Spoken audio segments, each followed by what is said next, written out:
ओम नमो भगवते वासुदेवाय। नमस्कार दोस्तों, आइए सुनते हैं श्रीमद् भागवत महापुराण की कथा। दोस्तों, इस कथा में हम वर्णन करेंगे महाराज पृथु का अपनी प्रजा को उपदेश। श्री मैत्रेय जी कहते हैं, विदुर जी, उस समय महाराज पृथु का नगर सर्वत्र मोतियों की लड़ियों, फूलों की मालाओं, रंग बिरंगे वस्त्रों, सोने के दरवाजों और अत्यंत सुगंधित धूपों से सुशोभित था। उसकी गलियां, चौक और सड़कें चंदन और अर्गजे के जल से सींच दी गई थीं तथा उसे पुष्प, अक्षत, फल, युवांकुर, कील और दीपक आदि मांगलिक द्रव्यों से सजाया गया था।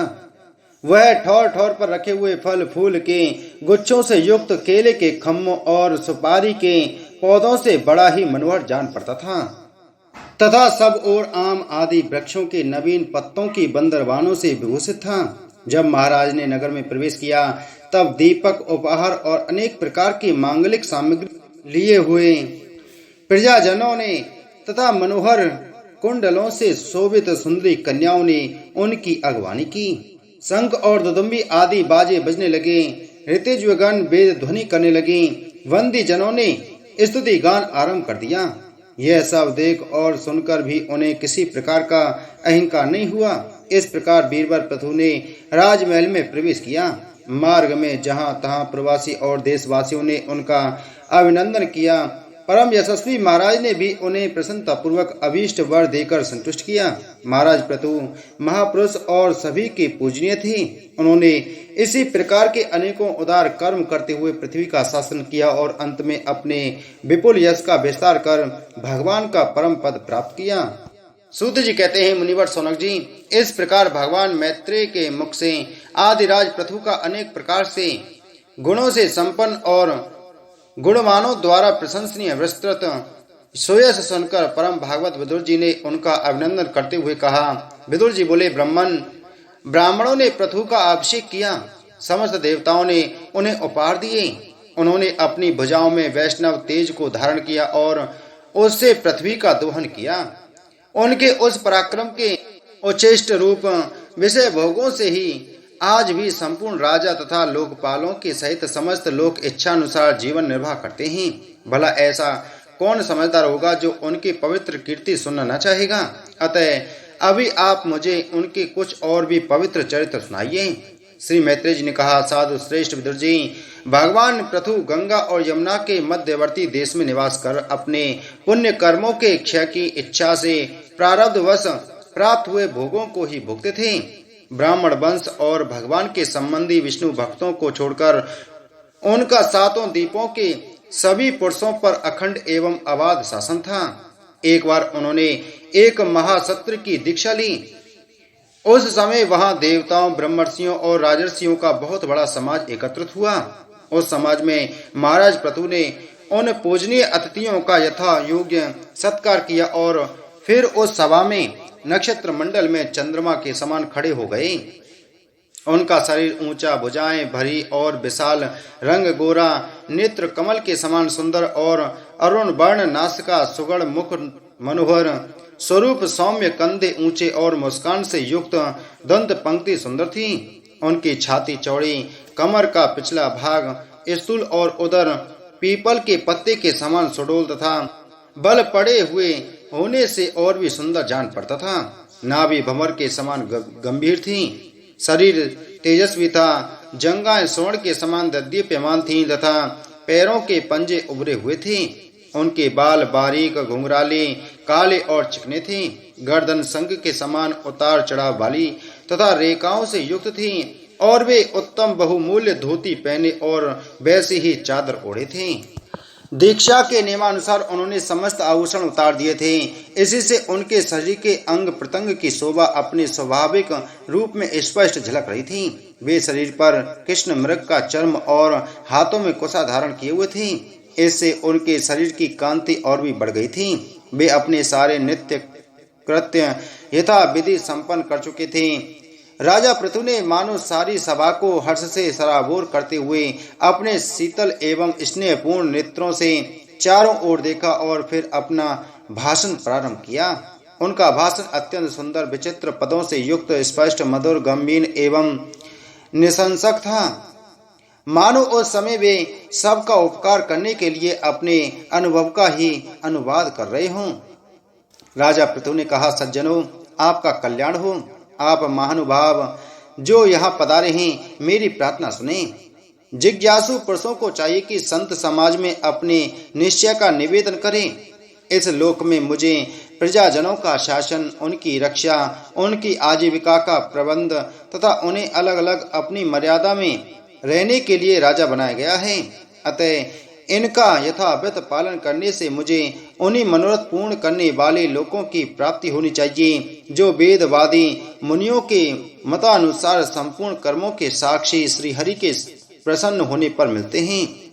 वो राजा प्रजा को धर्म मार्ग की शिक्षा न देकर केवल उससे कर वसूल करने में लगा रहता है। वह केवल प्रजा के पाप का ही भागी होता है और अपने ऐश्वर्य से हाथ धो बैठता है। अतः प्रिय प्रजाजन, अपने इस राजा का परलोक में हित करने के लिए आप लोग परस्पर दोष दृष्टि छोड़कर हृदय से भगवान को याद रखते हुए अपने अपने कर्तव्य का पालन करते रहिए, क्योंकि आपका स्वार्थ भी इसी में है और इस प्रकार मुझ पर भी आपका बड़ा अनुग्रह होगा। विशुद्ध चित्त देवता, पितर और महर्षिगण, आप भी मेरी इस प्रार्थना का अनुमोदन कीजिए, क्योंकि कोई भी कर्म हो, मरने के अनंतर उसके कर्ता, उपदेष्टा और समर्थकों को उसका समान फल मिलता है।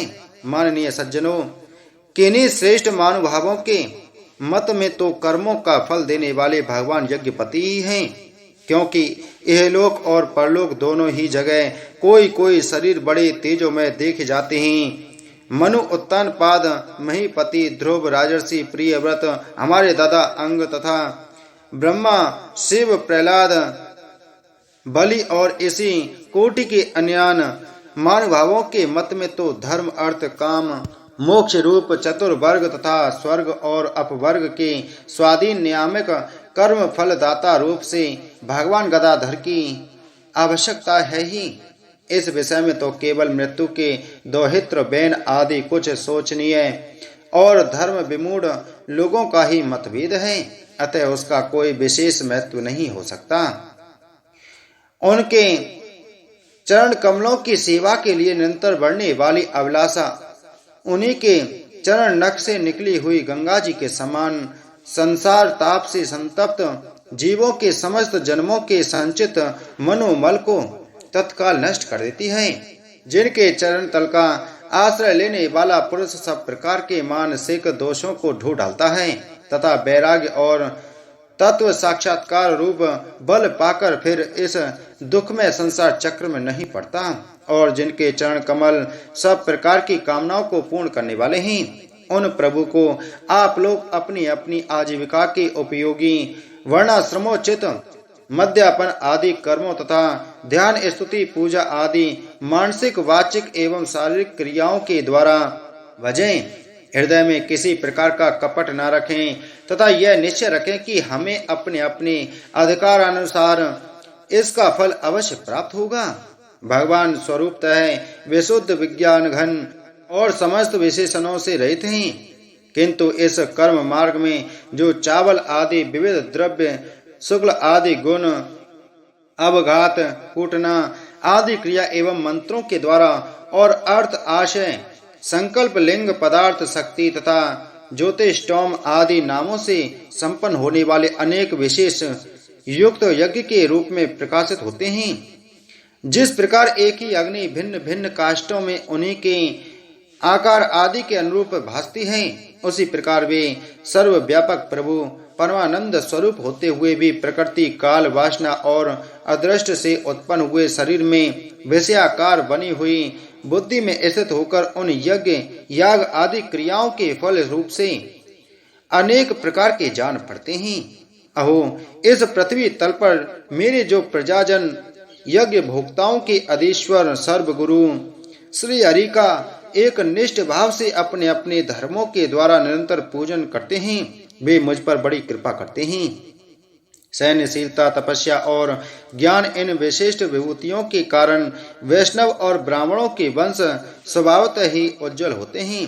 उन पर राजकुल का तेज, धन, ऐश्वर्य आदि समृद्धियों के कारण अपना प्रभाव न डालें। ब्रह्मा आदि समस्त महापुरुषों में अग्रगण्य ब्राह्मण भक्त प्राण पुरुष श्री हरि ने भी निरंतर इन्हीं के चरणों की वंदना करके अविचल लक्ष्मी और संसार को पवित्र करने वाली कीर्ति प्राप्त की है।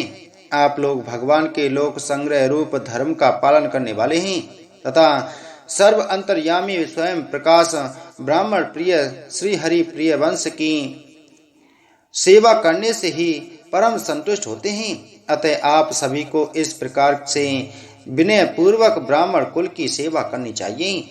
इनकी नित्य सेवा करने से शीघ्र ही चित्त शुद्ध हो जाने के कारण मनुष्य स्वयं ही ज्ञान और अभ्यास आदि के बिना ही परम शांति रूप मोक्ष प्राप्त कर लेता है।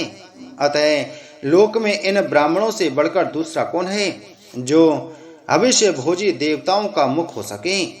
उपनिषदों के ज्ञान परक वचन एकमात्र जिनमें ही गतार्थ होते हैं वे भगवान अनंत इंद्र आदि यज्ञ देवताओं के नाम से तत्वज्ञानियों द्वारा ब्राह्मणों के मुख में श्रद्धा पूर्वक हवन किए हुए पदार्थों को जैसे चाव से ग्रहण करते हैं वैसे चेतना शून्य अग्नि में होमे हुए द्रव्य को नहीं ग्रहण करते।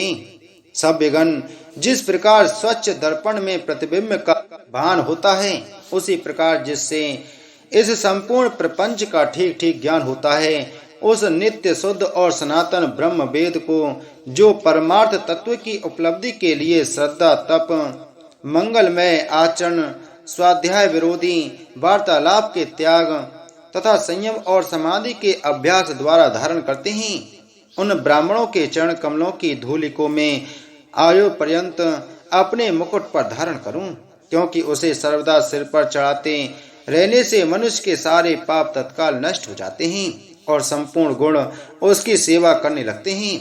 उस गुणवान शील संपन्न कृतज्ञ और गुरुजनों की सेवा करने वाले पुरुष के पास सारी संपदाएं अपने आप आ जाती हैं। अतः मेरी तो यही अभिलाषा है कि ब्राह्मण कुल गोवंश और भक्तों के सहित श्री भगवान मुझ पर सदा प्रसन्न रहें। श्री मैत्रेय जी कहते हैं, महाराज पृथु का यह भाषण सुनकर देवता पितर और ब्राह्मण आदि सभी साधुजन बड़े प्रसन्न हुए और साधु साधु यों कहकर उनकी प्रशंसा करने लगे। उन्होंने कहा, पुत्र के द्वारा पिता पुण्य लोकों को प्राप्त कर लेता है, यह श्रुति यथार्थ है। पापी बहन ब्राह्मणों के शाप से मारा गया था, फिर भी इनके पुण्य बल से उसका नरक से निस्तार हो गया। इसी प्रकार हिरण्यकशिपु भी भगवान की निंदा करने के कारण नरकों में गिरने वाला ही था कि अपने पुत्र प्रहलाद के प्रभाव से उन्हें पार कर गया। वीरवर पृथु जी, आप तो पृथ्वी के पिता ही हैं और सब लोगों के एकमात्र स्वामी श्रीहरि में भी आपकी ऐसी अविचल भक्ति है, इसलिए आप अनंत वर्षों तक जीवित रहें। आपका श्रेयस बड़ा पवित्र है। आप उदार कीर्ति ब्राह्मण्य देव श्री हरि की कथाओं का प्रचार करते हैं। हमारा बड़ा सौभाग्य है, आज आपको अपने स्वामी के रूप में पाकर हम अपने को भगवान के ही राज्य में समझते हैं। स्वामिन, अपने आश्रितों को इस प्रकार का श्रेष्ठ उपदेश देना आपके लिए कोई आश्चर्य की बात नहीं है, क्योंकि अपनी प्रजा के ऊपर प्रेम रखना तो करुणा में महापुरुषों का स्वभाव ही होता है। हम लोग प्रारब्धवश विवेकहीन होकर संसार अरण्य में भटक रहे थे। सो प्रभु, आज आपने हमें इस अज्ञान अंधकार के पार पहुंचा दिया। आप शुद्ध सत्वमय परम पुरुष हैं, जो ब्राह्मण जाति में प्रविष्ट होकर क्षत्रियों की और क्षत्रिय जाति में प्रविष्ट होकर ब्राह्मणों की तथा दोनों जातियों में प्रतिष्ठित होकर सारे जगत की रक्षा करते हैं। हमारा आपको नमस्कार है।